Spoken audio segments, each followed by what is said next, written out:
Hello friends, പുതിയൊരു വീഡിയോയിലേക്ക് എല്ലാവരും സ്വാഗതം. ISL കേരള ബ്ലാസ്റ്റേഴ്സിലെ നിർണായകമായ ഒരു മത്സരമാണ് ശനിയാഴ്ച 15-ാം തീയതി നടക്കാനായി പോകുന്നത്. ഈ ഒരു സീസണിലെ പ്ലേ ഓഫ് ആ ഒരു മത്സരമാണ് തീരുമാനിക്കപ്പെടുക.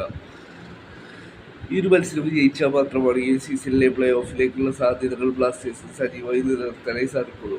ഇപ്പോഴത്തെ കേരള ബ്ലാസ്റ്റേഴ്സിലെ അസിസ്റ്റന്റ് പരിശീലകനായ തോമസ് കോച്ച് ഇൻസ്റ്റഗ്രാമിലൂടെ ഒരു സന്ദേശം ആരാധകർക്ക് കൈമാറിയിരിക്കുകയാണ്.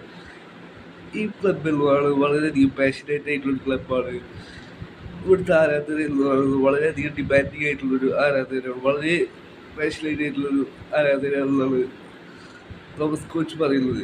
നമുക്കിതിനായി അടുത്ത മത്സരത്തിനായി ശക്തമായിട്ടുള്ള സ്കോഡ് ഉണ്ടാക്കാം, ശക്തമായിട്ടുള്ള ട്രെയിനിങ്ങിലൂടെ നമുക്ക് ഈ ഒരു മത്സരം വിജയിച്ച് കയറാമെന്നാണ് തോമസ് കോച്ച് പറയുന്നത്.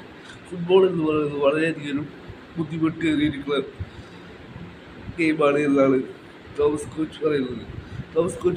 നമുക്ക് ശക്തമായിട്ടുള്ള ട്രെയിനിങ്ങിലൂടെ ഈ ഒരു മത്സരം വിജയിച്ചു കയറുകയും പ്ലേ ഓഫിലുള്ള സാധ്യതകൾ നമുക്ക് ഓരോ മത്സരങ്ങളായി വിജയിച്ചു കയറിക്കൊണ്ട് പ്ലേ ഓഫിലേക്ക് എത്തിച്ചേരാമെന്നാണ് തോമസ് കോച്ച് പറയുന്നത്. 15-ാം തീയതി കേരള ബ്ലാസ്റ്റേഴ്സിൽ നിർണായകമായ പോരാട്ടം നടക്കുന്നത്. അതിൻ്റെ മുന്നോടിയിൽ തോമസ് കോച്ച് ആരാധകർക്ക് നൽകിയിട്ടുള്ള സന്ദേശത്തിലാണ് ഈ ഒരു കാര്യങ്ങളൊക്കെ പറയുന്നത്.